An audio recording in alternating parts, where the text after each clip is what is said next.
penso nisso, do quanto é importante a fala, porque eu venho de uma tradição que ela é passada através da oralidade. Eu sou uma mulengueira, sou brincante da cultura popular. E quando a gente fala cultura popular, a gente sabe que é uma arte que ela nasce do povo.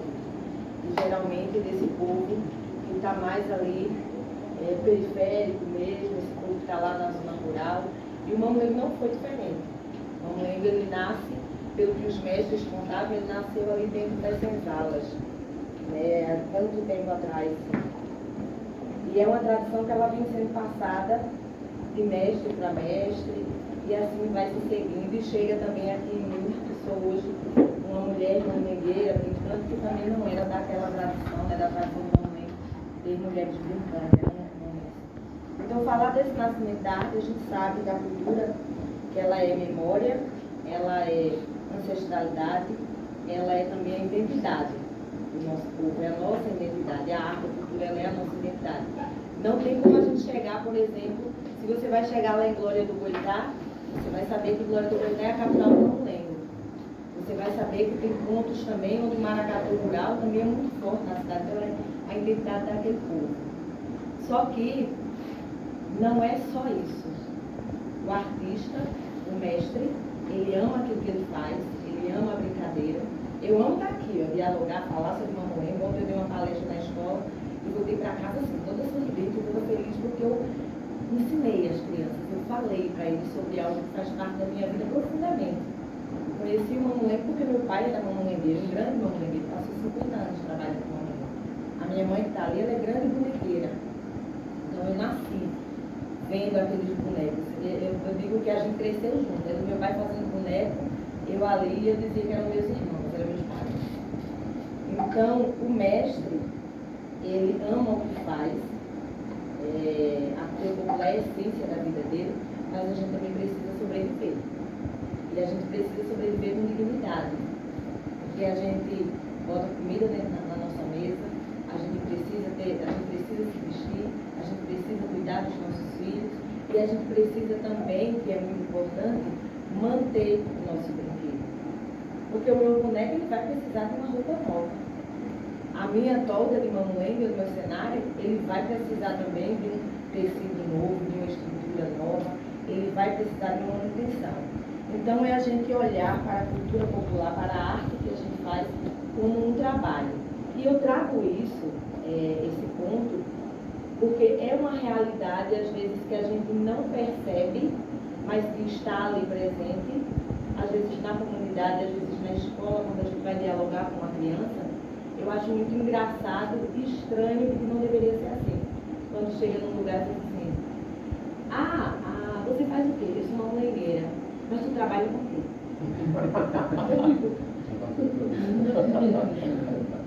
E a gente tem que lembrar que a gente faz arte por amor, lógico, mas não é um hobby, ele é um trabalho. Os mestres dedicam a vida. Nós que trabalhamos com cultura popular, a gente dedica a nossa vida a isso. Assim como um médico vai pegar anos de faculdade estudando para se tornar um médico, a gente leva a nossa vida inteira, não é nem anos. É a nossa vida inteira. Até a gente partir desse mundo, a gente está aprendendo. E isso é a cultura popular.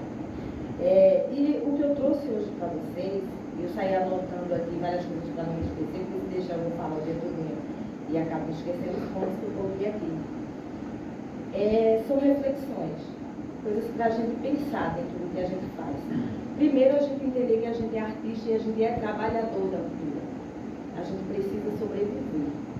Não sobreviver, a gente precisa viver. Então, discutir essa cadeia produtiva da cultura é algo urgente e que bom que está tendo esses lugares para essa discussão. Eu lembro que na época que meu pai estava ali, eu criança, eu via o mamulengo, ele ia para os terreiros, ele brincava, mas não se tinha essa discussão justamente por não ser visto como um trabalho.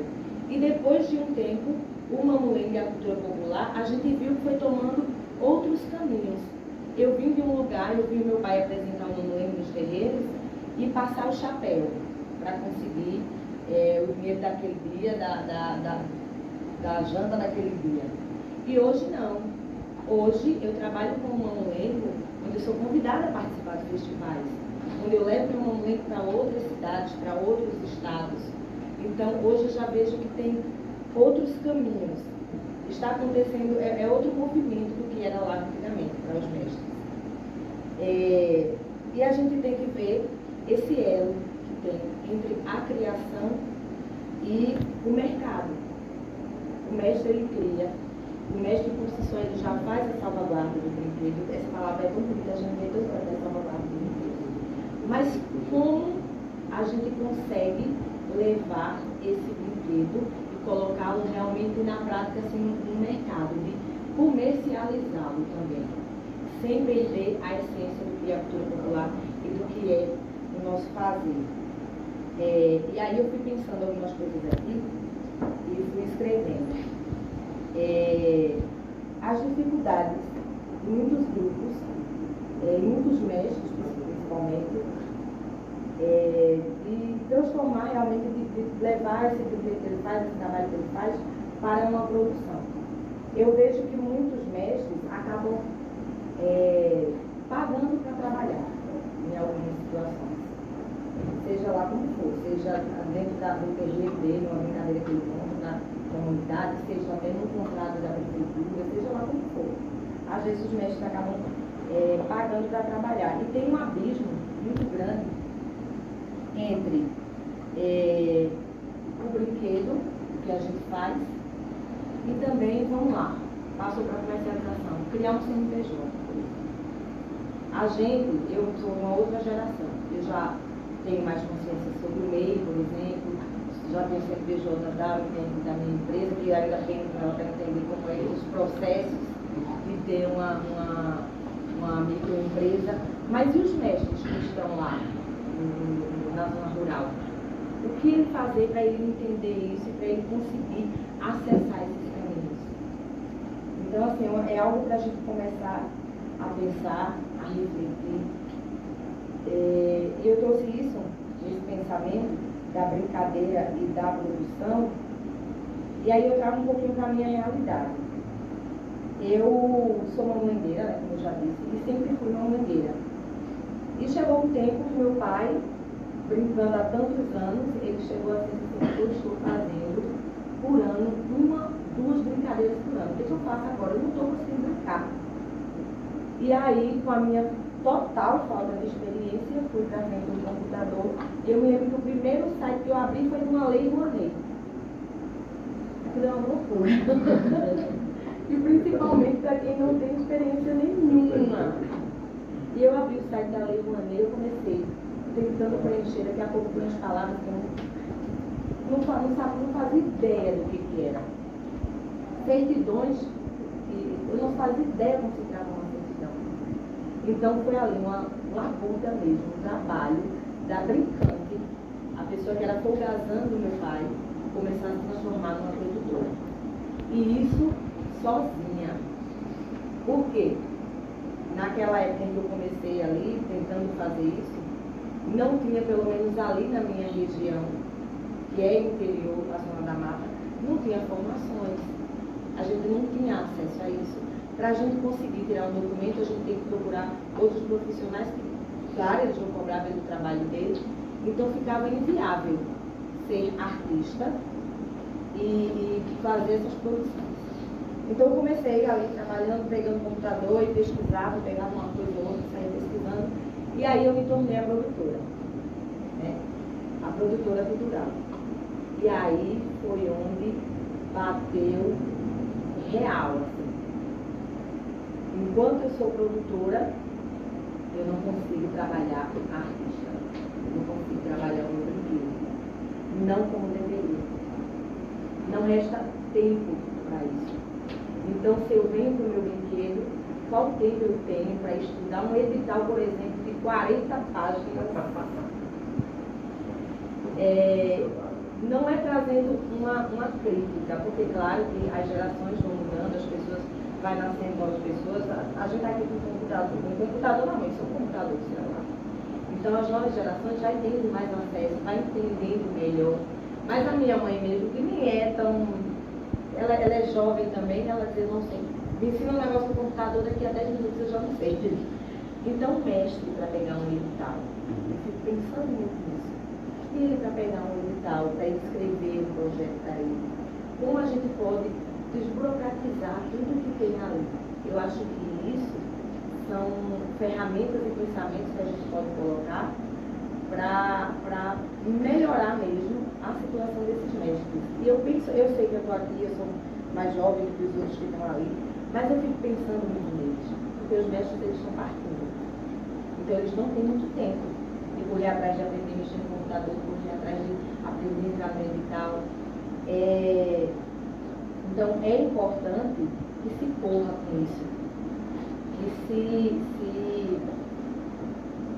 como é que eu posso dizer, se simplifique um pouco mais. Eu sei que existem já muitos outros produtores que são só produtores e não artistas também, que têm seus produtores, e eles também são importantes.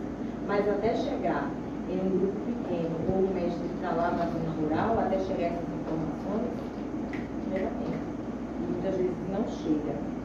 Então, eu fui pensando algumas coisas para a gente levar de perguntas para a gente fazer para nós mesmos e começar a pensar nisso em casa, no nosso trabalho, sentado no nosso ateliê, lá com nossos pontos de cultura, com a nossa comunidade, para a gente refletir e trazer para lugares como esse. Como artista, mestre da cultura popular, ele se mantém sem editais para fazer os projetos, sem editais de premiações.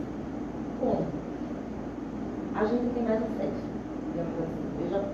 Hoje eu já consigo fazer meus projetos. Mas o mestre, como ele se mantém? Então a gente precisa refletir um pouco nisso. E aí eu vinha pensando, e se os editais permitissem que os mestres, ao invés de escrever, eles fizessem um projeto dele todo em vídeo? Não é um mestre que não sabe fazer o seu próprio trabalho.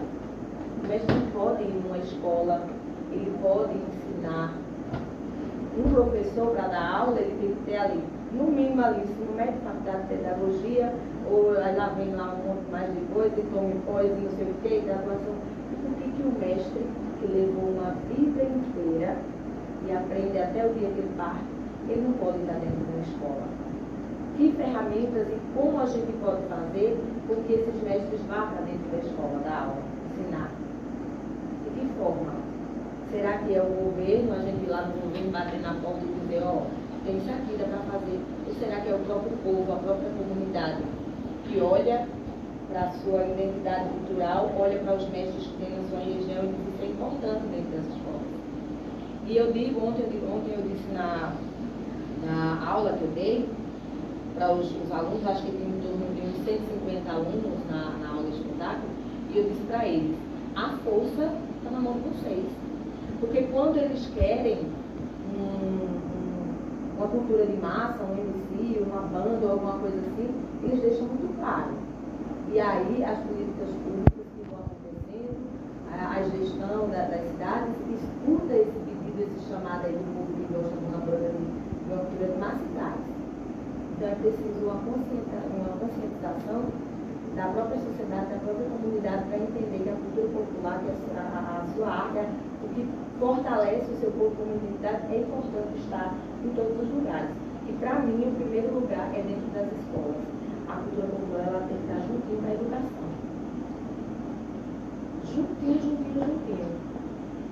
Não é uma crítica, mas é um pensamento. Eu sou educadora também. Eu vou para dentro das escolas, eu já dei aula de arte com livros didáticos. E era incrível como chegava o livro para mim, e aí a diretora dizia, tem que dar todo o conteúdo do livro. Aí eu disse, dá sempre, mas eu também sou da cultura popular, eu sou brincando. Então, eu vou pegar esse livro, eu vou correr com esse livro aqui com os meninos, que eu preciso trazer algo que é da realidade. Então, eu trazia para os meninos. Picasso, Van Gogh, não sei quem lá das quantas. Sinceramente, não é menosprezando. Mas esses meninos vão vivenciar isso, eles vão vivenciar Zé de Cavalo Marinho, ou eles vão vivenciar o Manuelo. Então é preciso abrir portas para que a cultura popular entre dentro dessas escolas. E pensando nessa sustentabilidade, nessa autonomia dos mestres, que foi esse pensamento que eu trago para vocês, como o mestre sobreviver, ser autônomo da sua própria arte, sem precisar estar preso a editais de premiação ou de projetos. E a gente, como comunidade, como artistas, e o governo também, que a gente não pode ficar sozinho, o que pode fazer. Então, pensei nisso, essas estratégias de estar nas escolas, a parceria com o turismo, e isso, mais uma vez, é responsabilidade de todos. Se vocês aqui na cidade de vocês têm tantos voos, né, e têm os seus espaços, como fortalecer esse turismo para que, quando vir os turistas, chegar lá e também para que esses pontos, esses mestres consigam ir a outros lugares. Então, fortalecer esse turismo. Os produtos digitais. Hoje, eu, como mangueira, eu vendo o meu espetáculo, eu vendo os meus bonecos, mais ainda através das redes sociais. Elas hoje são muito importantes. E aí a gente pega uma coisa que está pensando, poxa, a pessoa da cultura popular. Será que a cultura popular ela cabe dentro de uma telinha de celular? Porque a cultura popular ela reúne, ela traz as pessoas para perto. Mas o digital, ele aproxima quem está longe. Por isso que tem que ser os dois juntos. A gente precisa estar perto da nossa comunidade e a gente precisa desse bichinho aí para chegar mais longe. Então hoje, recentemente, minha mãe, ano passado, eu acho, mandou um boneco dela, um ventríloco, e é o único boneco ventríloco do Brasil que está lá no Museu de Ventriloquia dos Estados Unidos. E como isso chegou até lá? Porque através do digital, a gente mostrando nossos bonecos, mostrando o nosso fazer, um outro ventríloco lá do Rio de Janeiro, São Paulo, nem lembro agora qual outro estado, ele viu, um outro amigo nosso viu também, fez esse contato, o boneco da minha mãe está lá. Então, o digital eu vejo como uma ferramenta muito importante hoje. As formações, residências artísticas, hoje a gente já tem esses espaços de cultura. Se você chegar lá na minha cidade, você tem onde ficar, você tem o que ver, você tem o que fazer, digamos assim. E quando chegar aqui, nos espaços que já existem aqui em Arco Verde, como se abre esses espaços para os artistas que vêm e para vocês que vão para outros lugares? É importante fazer esses intercâmbios, esses lugares de fala, de escuta e de vivência também. Isso depende, de novo, desses três. A comunidade, o mestre, o artista, o governo também. Os festivais como esse, o Pernambuco, meu país, que ele está aí andando em 10 cidades, trazendo vários artistas diferentes. Eu só sinto falta de uma coisa, que eu acho que é muito importante em qualquer festival que aconteça. Hoje está tendo aqui esse fórum, eu só não sei, assim, não vou nem falar, porque eu não sei como está rolando, mas hoje está tendo esse fórum, eu estou tendo aqui esse contato que eu não conhecia ainda você, não me conhecia, já vamos trocar aqui telefones com toda certeza, e vamos fazer essa rede, mas eu acredito que os festivais, e tudo e qualquer evento cultural que aconteça, ele precisa colocar ainda mais junto, mais perto. Como eu digo isso? Quando a gente vai para o Festival de Mamulengo, eu sei que é uma coisa muito menor, os mestres eles vão, mas eles não vão só para apresentar, vai naquele dia apresenta, não. A gente vai, a gente fica, a gente troca, a gente conversa, a gente consegue assistir a apresentação um do outro. Eu fico sentida, que eu queria muito assistir tudo aqui. Queria assistir cada espetáculo, eu fico sentidíssima. Queria assistir tudo. Então eu acho que precisa de lugares de diálogos como esse, de se discutir, de se fazer, mas precisa também de lugares de diálogo, de construção, que é essa criação, que é sentar todos os mestres e eles poderem falar mesmo, e olha que fala, viu?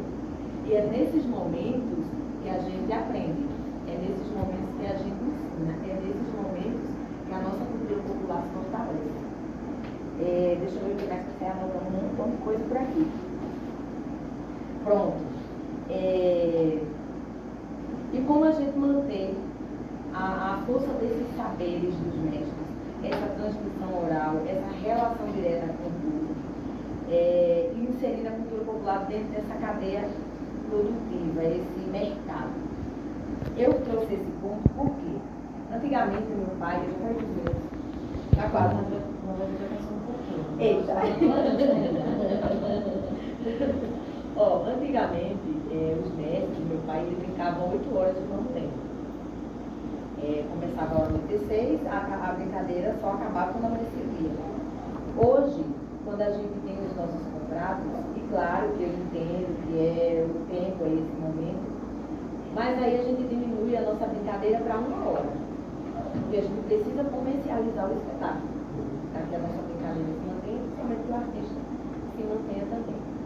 E aí eu vou contar para vocês uma situação bem rápida que aconteceu na minha cidade. Foram inaugurar uma praça e chamaram o Mamuleiro para se apresentar. Eu disse, maravilha, né? Porque é a inauguração aqui no ponto da cidade e vai ter o Mamuleiro, que é a cultura popular. E aí atrasou o pessoal todinho, atrasou o prefeito, atrasou o deputado, atrasou o vereador, e disseram assim, ó, Cida, daqui a pouco começa a brincadeira. Tá certo. Quando eu entrei na barraca que eu comecei, disseram assim, ó, Cida, é 30 minutos. Porque senão não vai dar tempo. Quando eu botei o boneco na mão, que a gente começou a tocar, que eu subi o boneco, eu disse assim, 15 minutos, 15, senão não vai dar tempo. Quando o boneco disse, boa noite, meu povo todo, que eu cheguei na Novo Cida, 5 minutos. 5 minutos. Então eu brinquei 5 minutos, juntei meus bonecos, fui para casa e fiquei muito pensativa nisso. Eu vendi a minha brincadeira naquele momento, que é importante para mantê-la e para manter a minha casa também. Mas até que ponto a gente vai comercializar e perder a essência do nosso cultura? Então a gente precisa ter lugares, ter oportunidades, para que a gente possa levar a nossa brincadeira de fato como ela é, para que não fique perdido.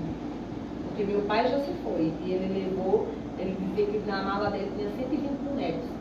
Eu digo que ele levou metade, porque hoje na minha deve ter uns 60 mesmo.